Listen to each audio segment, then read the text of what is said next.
When it comes to building wealth, it's not just about investing, it is also about the elimination of debt. And in today's video, I'm going to be sharing with you 7 tips to dig your way out of debt. Now, when it comes to debt, it is not all bad. When you look at student loans, when you look at a mortgage, it is not all bad because you do get assets with some debt, or you can advance your career, you can have a home, you can build equity within that home. Not all debt is bad. I have to really stress that. But when we start looking at bad debt, that can hang very heavy around your neck. It can create a lot of financial stress and a lot of strain, but there is good news. You can avoid it and you can reduce it with having a very clear plan. So starting with our first one, looking at your spending habits, it is time to really break down what do you need? What is nice to have? What is the requirement? Needs mean when you break it down, your food, your shelter, utilities, transportation, clothing, everything else is nice to have. It's very hard to separate and very hard to segregate the needs between the wants, which is funny because I have a 3rd grader. They are learning right now about the needs and the wants. The needs, the things you need to survive, the wants, the things that are nice to have. A lot of people do this, and this is a point where a lot of people can really tighten up the budget. If you decrease the nice to haves, guess what? You have more money towards credit card repayment. You have more money towards loan balances. You have the ability to remove some of the debt. And once that debt is eliminated, you can go back to having a few more things that are very nice to have. Now, when we start looking at gym memberships, cutting back on meals, cutting back on daily coffee, getting rid of streaming services, eliminating $15 here, $20 here, can add up to roughly $180 a year that you can eliminate and eradicate that debt. Now, second one we look at, determine how you want to pay off this debt. For me, as a financial counselor, this is something that we focus on. You really have 2 very common methods. 1, the debt avalanche approach. 2, the debt snowball. When we start looking at the debt snowball, it is paying off your smallest debt first and systematically eliminating this. You're going to make every single minimum payment that is required. We do not want you to tank your credit score, but when you're making all of those minimum payments, you are going to focus on one, which is going to be your smallest debt in the entirety. Let it be $100, $500, even $1,000. That is going to be the smallest balance that you have where you're putting every single extra dollar. So you can see in the very first step, if you can cut out some of those nice to haves, having the ability to use the debt snowball to stack up and really pay down the debt a lot faster.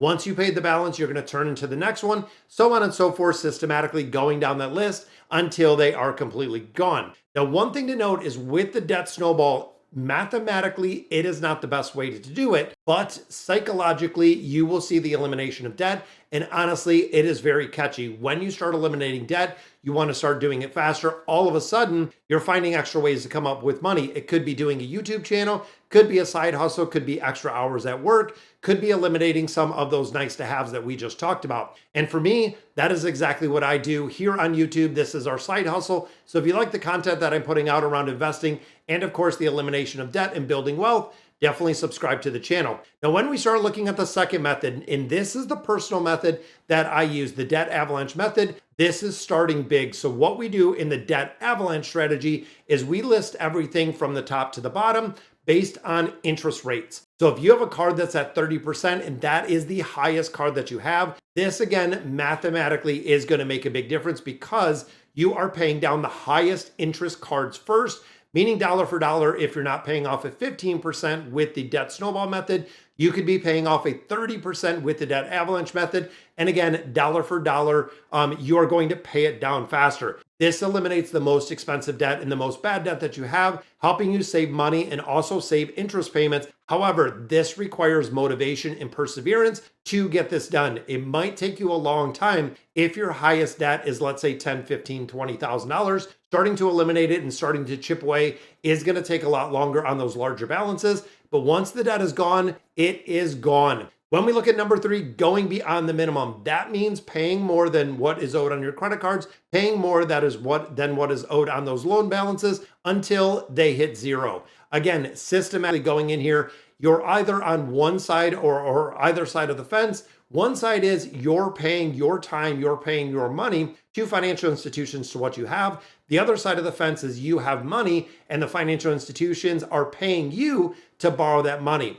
Let's say, for instance, a 20% credit card has a $5,000 balance. If you're paying $100 on that balance every month, which is very typical to what most people do, it will take you 9 years or 109 months to pay off that balance in the entirety, which is crazy. If we literally double that to $200 a month, that 9 years goes to 2 years and 3/4. Think about that. You're going from 109 months at $100 to 33 months at $200. You talk about an incredible savings, not only time that you're making these payments, but also in the interest that you're getting and knocking out. Now, also, when you're paying down these cards, it is going to increase your debt utilization ratio, meaning the amount you have available to what you have borrowed. And this percentage really, really will affect your credit score. As you're paying these down, 30% of the calculation is your credit score itself. Number 4, we get into earmarking extras to the balances. Reduce spending is an absolute great way to generate cash. You can also use unexpected amounts, large or small, to reduce these balances.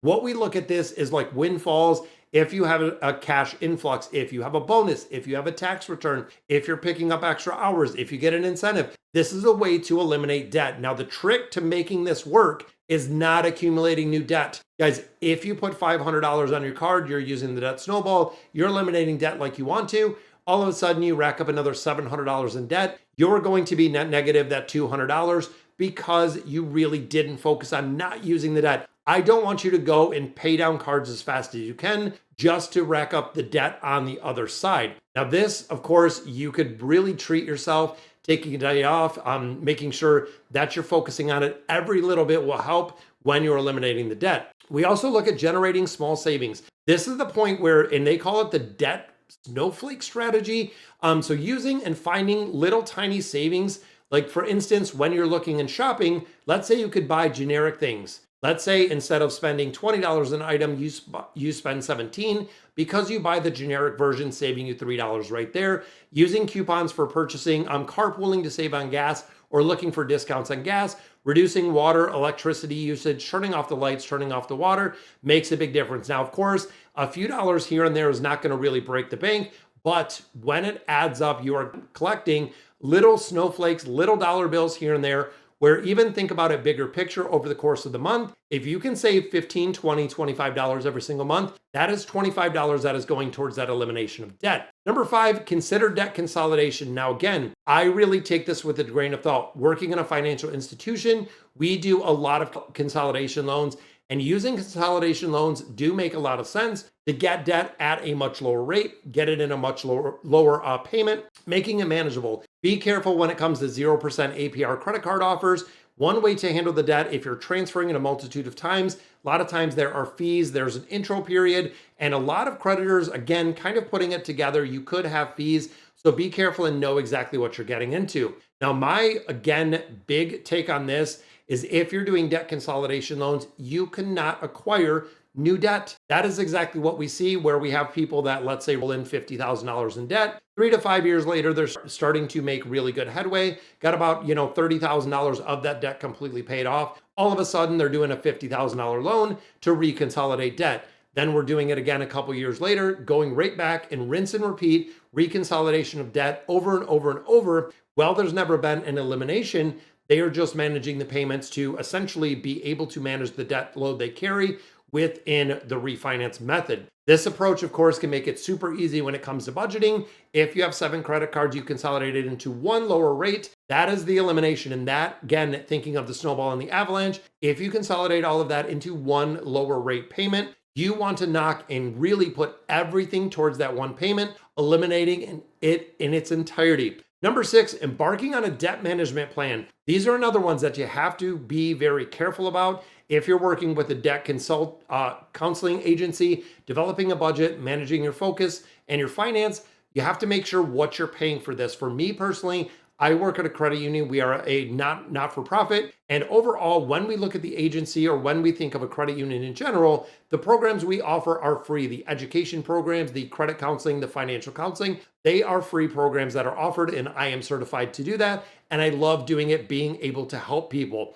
Now, one thing you have to steer clear of is there are a lot of creditors or credit card companies that will go ahead and make payments on your behalf, but they charge you fees. Guys, if you're not able to make payments on your own, what makes you think that another institution that is charging you additional fees to make those same payments is going to really make a big difference for what you can do for yourself? Now, you also have to remember, not only can they charge you fees, is a lot of times to negotiate with creditors, They want you to either have a power of attorney, so giving them the ability to really negotiate on your behalf, or what we've traditionally seen is they want you to stop paying all of the cards in its entirety, getting to the point of being 60 to 90 days late. Once they are in collections, once they're in delinquencies, then they can go ahead and do number 7, which is settling for less than what you owe. Debt settlement programs is really the last straw before, doing a bankruptcy or doing something of that nature, is working with your creditors, working with people that you owe this bad debt to, and trying to settle it and completely get it gone, saying, hey, if it's a credit card company, you owe 10 grand, it's going to take you 10 years to pay it off. If you want to settle for, let's say, 5, 6, 7,000, and we'll call it done. A lot of credit card companies will settle versus going through the entire collection process, because it is very expensive to do if you're willing to settle. And again, they either get a settlement, they get some money out of you, they get some of the loan repaid, or if it goes to bankruptcy, unfortunately for a majority of places, they get absolutely nothing. Now, you have to be careful with the debt settlement and with the bankruptcies. Chances are, or possibility, that it could, 1, impact your credit score. 2, you could also have a tax bill at the end of the year for the amount that was settled within there. So the bottom line, guys, when you look at this, bad debt is not desirable. People do not want to have it, but if you really focus on it, you can get rid of it, and you can get rid of it in a very big way. Following the strategies that I just listed above, these are ways that I have seen hundreds of people at this point in my career that have gotten and eliminated debt in its entirety, paying down that bad debt without going down that exact same road, getting to the point where they're saving money versus putting and working just to pay the debt they already have. All right, guys, so that is going to do it for today's video. Let me know in the comments what you guys think. And as always, thank you guys for watching.